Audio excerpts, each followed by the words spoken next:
देखिए, हम लोग इस जगत में जो भी धार्मिक व्यक्ति है वह कुछ धर्म का संपादन करना चाहता है। और हर व्यक्ति के मन में ये भावना रहती है या सोचता है कि हाँ भाई, इतना मैं इसमें इन्वेस्ट कर रहा हूँ तो मुझसे कितना प्राप्त होगा, है कि नहीं।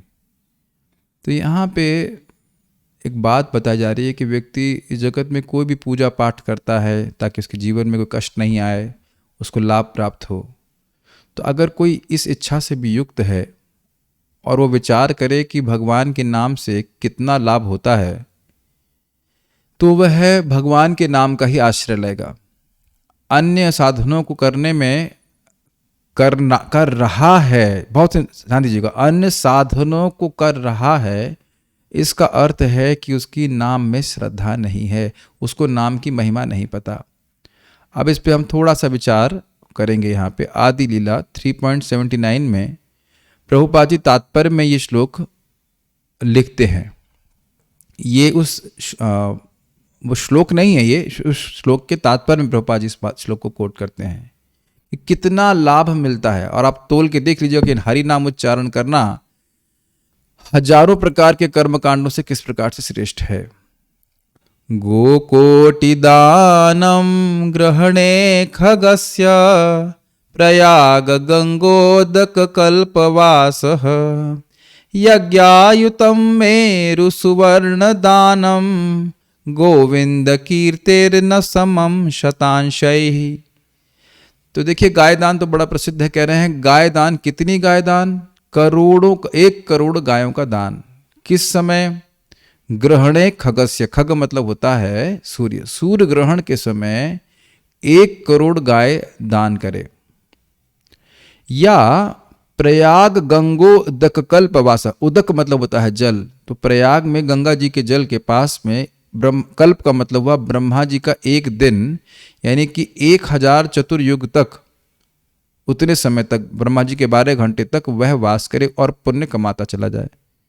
या वो भी ना कर पाए तो यज्ञायुतम, हजारों हजारों यज्ञ करके, और उसमें मेरु सुवर्ण दानम, मेरु बहुत बड़ा पर्वत है जो मैं स्मरण से बोल रहा हूँ, 88,000 योजन ऊंचा पर्वत है, और उसके बराबर सोने का दान करे हजारों हजारों यज्ञ में। समझ पा रहे हैं इस बात को? एक यज्ञ में मेरु के बराबर स्वर्ण दान करे, फिर दूसरा यज्ञ करे और फिर उसमें मेरु के बराबर स्वर्ण दान करे, फिर तीसरा करे तो फिर मेरु के बाद मेरु पर्वत के समान स्वर्ण दान करे ब्राह्मणों को। तो अगर हम मतलब जोड़ें कि भाई कितने हमको पुण्य मिलेगा, देखिए ध्यान दीजिएगा कि पहला वाला पुण्य, दूसरा, तीसरा, और तीनों को मिलाकर भी, समझ पा रहे हैं? मान लो कोई व्यक्ति तीनों चीज कर रहा है कि करोड़ों करोड़ों गाय दान कर उसने किए हैं इसमें सूर्य ग्रहण के समय, और उसने प्रयागराज में गंगा जी के जल पे वास किया है ब्रह्मा जी के दिन के बराबर, और हजारों हजारों यज्ञ करके उसने स्वर्ण का दान भी किया है। अलग अलग भी जोड़ लीजिए और तीनों को मिला के भी जोड़ लीजिए। देख रहे हैं साइड में पत्थर देख रहे हैं ना, अलग अलग प्रकार के। तो भी कह रहे हैं गोविंद कीर्तिर न समम शत अंश, शत अंश मतलब 100 भाग। हरे कृष्णा बोलने का, भगवान का नाम बोलने का ये 100वां भाग भी नहीं होगा। तब आप समझ सकते हैं कि कोई व्यक्ति एक बार भी कृष्ण बोल रहा है, जैसे अभी मैंने कृष्ण बोला, तो हमको दिखाई नहीं पड़ता है कि कितना पुण्य गया। तो प्रश्न मैं फिर अब करूंगा कि ये बताइए कि अगर आपने 1 करोड़ गायों का दान किया सूर्य ग्रहण के समय में, तो आपको दिख रहा है कि पुण्य कितना आया? तब भी तो पुण्य नहीं दिख रहा है। उस पुण्य का निर्णय अनुभव व्यक्ति करता है जब उसके जीवन में सुख आता है, अन्यथा कोई कारण नहीं है किसी व्यक्ति के जीवन में कोई भी भौतिक सुख प्राप्त होने का। वस्तुतः बात यह है कि नाम उच्चारण की महिमा असीमित है। ये नहीं कहा जा रहा है, ध्यान दीजिएगा, कि इन सब का पुण्य गोविंद के नाम उच्चारण का 100वां अंश है। ये नहीं कहा गया, कहा गया है न समम शतांश ही। एक बार भगवान का नाम बोलने का ये जो किसी को पुण्य मिलेगा, उससे ये सारे पुण्य 100वां अंश भी नहीं है। ये कहने का अर्थ है, एक अंदाज देने के लिए कि व्यक्ति को नाम उच्चारण करने से कितना लाभ होगा। इसीलिए एक बहुत महान आचार्य हुए, उनका नाम था महाराज कुलशेखर, और वो कहते हैं वक्तुम समर्थोपि न वक्तु कश्चिद अहो जनानाम व्यसनाभिमुख्यम, कि मानव जीवन प्राप्त करके व्यक्ति नामोच्चारण कर सकता है लेकिन नहीं कर रहा, ये कितना बड़ा व्यसन, कितना बड़ी बीमारी उस व्यक्ति की है। और इसलिए जो लोग नामोच्चारण कर रहे हैं वो बहुत भाग्यवान हैं, बहुत बड़े भाग्यवान हैं। और इतनी अच्छी बात है कि इसके लिए आपको बहुत पढ़ा लिखा होने की जरूरत नहीं है, ज़्यादा बुद्धिमान होने की जरूरत नहीं, बस इतनी बुद्धि होनी चाहिए कि भगवान का नाम उच्चारण करने से मेरा परम कल्याण होगा। और दूसरी बात एक और भी है कि मान लो कोई व्यक्ति आपको कोई साधन बताए, वो करने में बहुत कठिन हो, तो ये दिख रहे हैं यहाँ पे कि करोड़ों करोड़ों गायों का दान देना कितना कठिन कार्य है।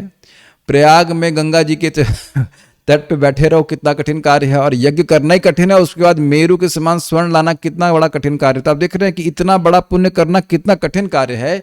और गोविंद का नाम उच्चारण करना, एक बार आप लोग भी बोल सकते हैं कृष्णा, और बोल ही रहे हैं हरे कृष्णा, कितना आसान है और फिर भी इसका प्रभाव कितना अधिक है। तो इसीलिए लोगों को श्रद्धा नहीं होती। भगवान के नाम की महिमा तो है, लेकिन इतना आसान है तो लोग विश्वास नहीं कर पाते हैं कि इतना अधिक लाभकारी कैसे हो सकता है। तो आप ये बताइए कि इन बाकी तीनों में से, साधनों में से अब कर कौन सा पाएंगे? एक भी नहीं कर पाएंगे, और फिर भी ये कम पड़ रहे हैं। तो अब बुद्धिमानी लगा करके व्यक्ति को नाम उच्चारण करना चाहिए। इसीलिए कहा जाता है कि कृष्ण से भजे से बड़ा चतुर। जब तक ये जीभ चल पा रही है, जब तक हम जीवित हैं, व्यक्ति को नाम बोलते रहना चाहिए, और गिन गिन करके कि आज इतना माला किया, आज इतने 1000 बार हरि का नाम उच्चारण किया, और ये भगवान के धाम की प्राप्ति कराएगा। तो सबको समझ में आ ही रहा होगा कि करना क्या है, कौन सा साधन करना है, और किस प्रकार से वह परम साध्य भगवान का प्रेम प्राप्त कराएगा। प्रभुपाद इसको और भी समझाते हैं कि देखिए, सारे साधन कर लोगे तो भी आपको भगवत प्रेम प्राप्त नहीं होगा, लेकिन नाम में शक्ति, केवल नाम में ही शक्ति है कि जीव का जो वास्तविक प्रेम है भगवान के प्रति, उसको जागृत कर सकता है। Okay, so keep chanting Hare Krishna, and it is much easy and much beneficial then any other process. Hare Krishna.